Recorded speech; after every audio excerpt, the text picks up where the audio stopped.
पूरे जंगल में हंसी खुशी का शोर था। चिंकी बंदरिया की शादी सोनू बंदर के साथ होने वाली थी। दोनों परिवार की ओर से पूरे जंगल को न्योता दिया गया था। हम्पी हाथी वालों की केटरिंग थी। वहीं नदी के साथ वाला मगरमच्छ फार्म हाउस बुक हुआ था। सजावट की सारी जिम्मेदारी मेंढक एंड पार्टी वालों की थी। चिंकी बंदरिया का शादी का लहंगा जंगल की प्रसिद्ध डिजाइनर रिमझिम मोरनी के द्वारा डिजाइन किया गया था। इस शादी का सबसे आकर्षण का केंद्र था प्रवासी पक्षी का म्यूजिक बैंड। ये सभी पक्षी दूर देश के जंगलों से आए हुए हैं। ये 6 महीने से विराट जंगल में ही रह रहे हैं। जब चिंकी और सोनू ने अपनी शादी में इन्हें गाने और नाचने के लिए कहा तो इन्होंने बड़ी खुशी से हामी भर दी। आखिर वे सब भी जंगल का हिस्सा ही हैं और इस शादी में गाकर वे विराट जंगल वासियों को इतना सम्मान और रहने के लिए स्थान देकर आभार व्यक्त करना चाहते थे। शादी का दिन भी आ गया। बारात सही समय पर पहुंच गई। चिंकी की सहेलियां गिल्लू की लहरी, लक्का कबूतरी, पिंकी कोयल तथा सोनू के दोस्त जो पूरे जंगल में लंगूर गैंग के नाम से मशहूर हैं, हर छोटी बड़ी रस्म में हंसी मजाक कर एक दूसरे की टांग खींच रहे थे।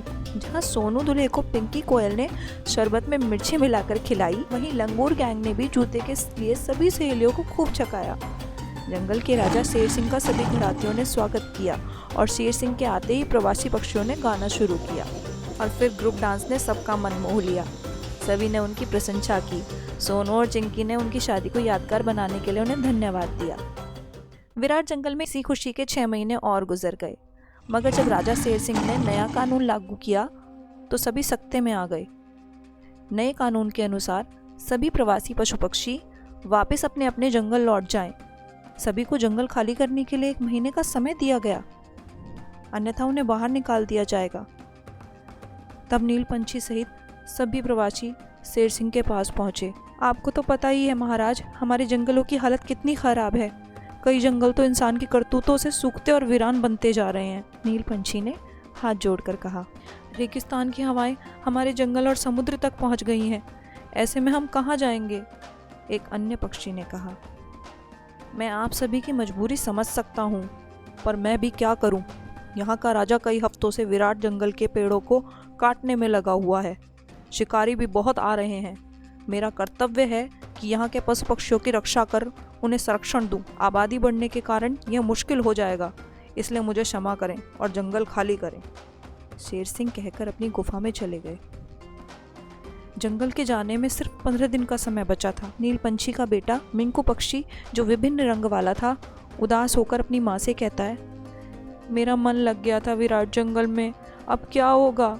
कहाँ जाएंगे माँ? कहीं तो जाएंगे बेटा, तुम जाओ, थोड़ा घूम आओ। माँ की बात मानकर नगर की ओर घूमने निकल गया और वहीं किसी पेड़ पर बैठ गया। सुनो सुनो सुनो, सभी लोग सुनो, राजकुमारी को मौसमी बुखार हो गया है। बुखार को ठीक करने के लिए जो कोई भी सतलुज नदी में गिरने वाली बारिश से पैदा हुआ मोती लाकर राजा को देगा, राजा उन्हें उनकी पसंद का इनाम देंगे।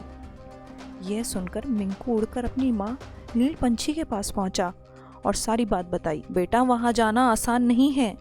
रास्ते में बर्फीली हवाएं और नदी में रह रहे विचित्र जीव जंतु मोती को कभी भी लाने नहीं देंगे। कई हमारे दोस्तों उस रास्ते में मर चुके हैं। उस मोती के बारे में सोचना बेकार है। तुम सो जाओ, ये हमारा काम नहीं है। नील पंछी ने मिंकू के सिर पर हाथ फेरते हुए कहा, मगर मिंकू को नींद नहीं आई। सुबह होते ही वह रिंकी चिड़िया के पास पहुंच गया। रिंकी, सुना है तुमने समुद्र सुखा दिया था? मिंकू ने आश्चर्य से पूछा। हाँ, बिल्कुल सही सुना है। अगर कोशिश की जाए तो कुछ भी मुमकिन है मिंकू। इरादे मजबूत होने चाहिए, शरीर के आकार से फर्क नहीं पड़ता। रिंकी ने कहा, तुम सही कह रही हो, मैं भी सतलुज नदी का मोती ले आऊंगा। यह कहकर मिंकू उड़ गया।